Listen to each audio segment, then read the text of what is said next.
first of all, Barry, thanks so much for taking time this afternoon for a conversation.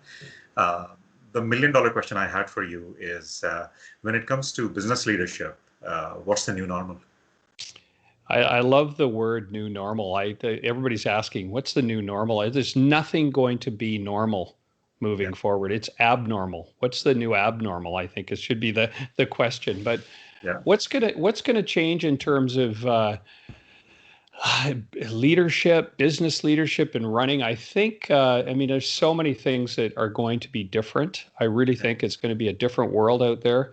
For people, for leaders, and people in executive positions. So picking one of them and just trying to say what is going to be the new normal.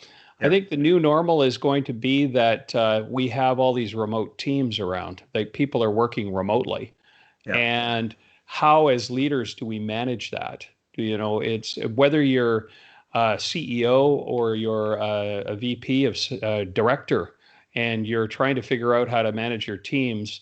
yeah, And you'll be trying to figure it out. How do you build relationships? How do you do it so that that you've got team members who want to work with you and be with you and be part of your vision? How do you do all that when you don't necessarily have them underfoot like you did, you know, 2 months ago?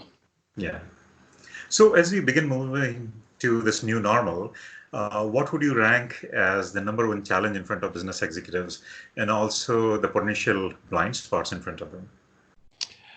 Well, I think that the blind spots are usually themselves, because they'll So I would say let's start with kind of the piece. The biggest piece is going to be around communication and effectively communicating with your teams, because you're going communication. Prior, you could walk down the hall, you could tap on the shoulder of somebody, you could go and all your stakeholders were close by, you could get on a plane, fly somewhere, and that, yeah, that's going to exist, but it's people are going to be expecting less of it. So you're going to have to become a really effective communicator if you weren't already one, because that communication right now, the big thing that was disrupted was that everybody got emotional, and fear and all this thing.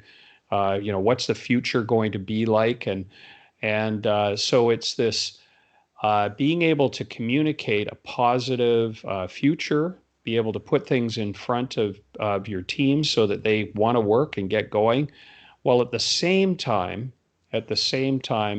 uh, honing in on performance so that they know, you're trying to drive your team. So you want results. Results will always be the bottom line for a leader. And what we've had all this thrown on top of us right now is a kind of, I want to say, emotional screen that we have on top of everybody, and it for good reason. Yeah, But as a leader, you have to be emotionally intelligent on steroids right now. yeah.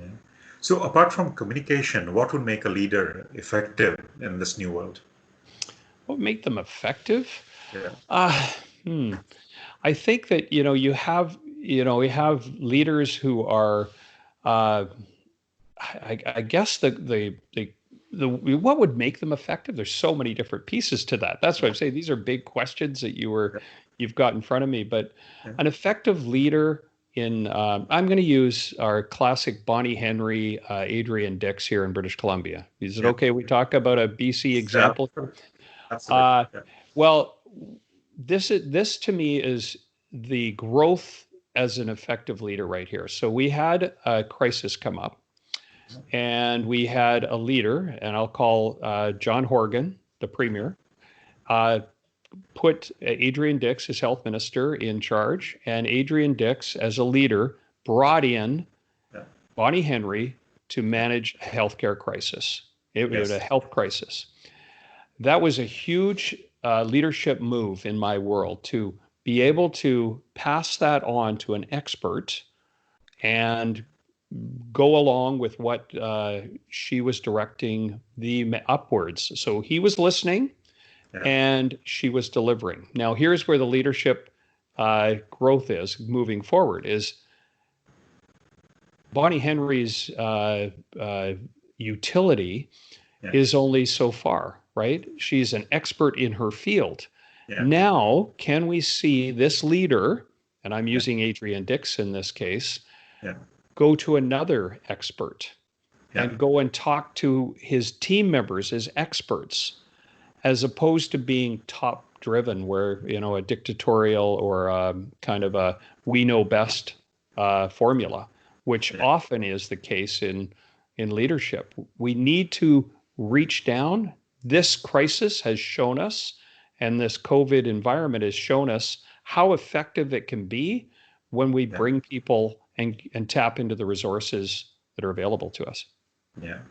Another name that comes to mind is the Prime Minister of New Zealand, right? Like the leadership was very, very effective, compassionate, but at the same time very fact-based too, and it really worked at the end. Mm-hmm. Yeah. Another question I had for you is, again, a very loaded one, but what steps business executives should be taking right now to set the organization and the teams they work with on the path of recovery and success? Again, you can be as broad as possible, or you can be as narrow as possible. Well, this was a big question, but I'll answer it like this: is that when we're in a leadership position, when we're in a leadership position, we Yeah. have an opportunity all the time to keep reminding our teams where we're going, our vision, right? And what happened what has happened, it is happening right now, is that we didn't know how far in the future we could look. People Yeah. couldn't look into the future very far. What's going to be? Are we going to have jobs? Is there going to be a market for our products? And so on and so forth. So I believe one of the first steps that a leader must take with his team is to bring them back on course to that vision of the future, where they are going, as opposed to just, in front of their nose right now, which we just had for survival. People have been having to do that. But true leadership looks out, sees that, gets above the fray. And that's the opportunity right now. First step to do with your teams is to show, hey, we're going somewhere. We have a plan in place. Yeah. And Barry, what are your personal and professional takeaways from this crisis? And also, what would you do differently now? Well, there's been way too many personal insights during this crisis. It's been a real eye opener for me. I think that the biggest takeaway I have is just the value of time. Even though we've been kind of, I would say, and I'm going to use the word blessed with time in this crisis, because many of us have been, in our home offices, just working away. We can start work at, early, and we can end work late. We can work. It seems like we've got all this time and less commuting time, where what I will call wasted time. So we have been given this gift of time. Yeah. And my hope is, and this is the learning for me, is that time we don't forget that. We don't forget how important time is to us. We have very limited. It's the one thing we just can't get back. It's our, non-renewable resource that each of us has. And hopefully I will remember that when things start to get back to normal, so to speak. Yeah. Thanks so much, Barry. Much appreciated. Again, thanks for taking time out this afternoon and having this conversation. Well, thank you, Nirad.